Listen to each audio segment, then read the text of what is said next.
Assalamualaikum warahmatullahi wabarakatuh. Alhamdulillahirabbil alamin. Allahumma shalli wa sallim wa barik ala sayyidina Muhammad wa ala alihi wa ashabihi ajmain. Amma ba'd. Selalu kita bersyukur kepada Allah Subhanahu wa taala dengan kalimat thayyibah alhamdulillahirabbil alamin dan berselawat kepada baginda Rasulullah Muhammad sallallahu alaihi wasallam dengan selalu mengucapkan Allahumma shalli ala sayyidina Muhammad wa ala ali sayyidina Muhammad. Ikhwanu fillah.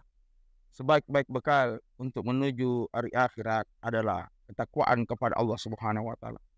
Maka mari kita dengarkan nasihat Rasulullah sallallahu alaihi wasallam kepada sahabatnya Muadz bin Jabal radhiyallahu taala anhu. Ketika itu Rasulullah sallallahu alaihi wasallam menasihati Muadz bin Jabal radhiyallahu taala anhu dan beliau mengatakan, Rasulullah sallallahu alaihi wasallam mengatakan kepada Muadz bin Jabal, "Ya Muadz bin Jabal, ittaqullaha haitsu ma kuntah."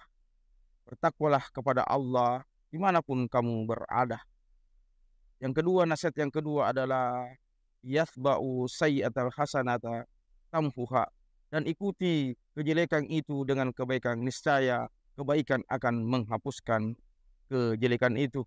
Dan yang ketiga adalah wa khaliqin nas bi khuluqil hasan, bergaulilah manusia dengan akhlak yang mulia. Ini hadis diriwayatkan oleh Imam At-Tirmizi rahimahullah. Ada 3 nasihat Rasulullah SAW kepada sahabat.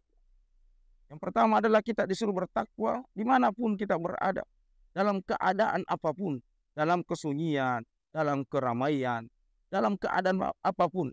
Karena sesungguhnya manusia itu paling berat taat kepada Allah Subhanahu wa taala di saat kesunyian, di saat kesendirian, karena dia menganggap tidak ada yang melihatnya, tidak ada yang mengetahuinya. Maka dia ada dorongan nafsunya, ada dorongan dari setan, ada godaan dari setan untuk melakukan maksiat kepada Allah Subhanahu wa taala dengan keyakinan bahwa tidak ada yang melihatnya, padahal Allah Maha melihat dimanapun kita berada. Nasihat yang kedua adalah yathbu sayyi'atal hasanata tamhuha. Ikuti kejelekan itu dengan kebaikan, niscaya kebaikan akan menghapuskan kejelekan. Artinya apa? Ketika kita berbuat salah, ketika kita berbuat dosa, jangan tunda untuk bertobat kepada Allah Subhanahu wa taala. Lakukan segera. Lakukan pada saat kita sadar bahwa oh ini salah. Lakukan segera bahwa seketika kita tahu bahwa ini adalah tidak benar, maka lakukan segera untuk bertobat kepada Allah Subhanahu wa taala. Karena bisa jadi kita akan meninggalkan dunia ini bisa saja setelah kita bertobat, atau kalau kita menunda bisa saja sebelum bertobat kita akan meninggalkan dunia ini.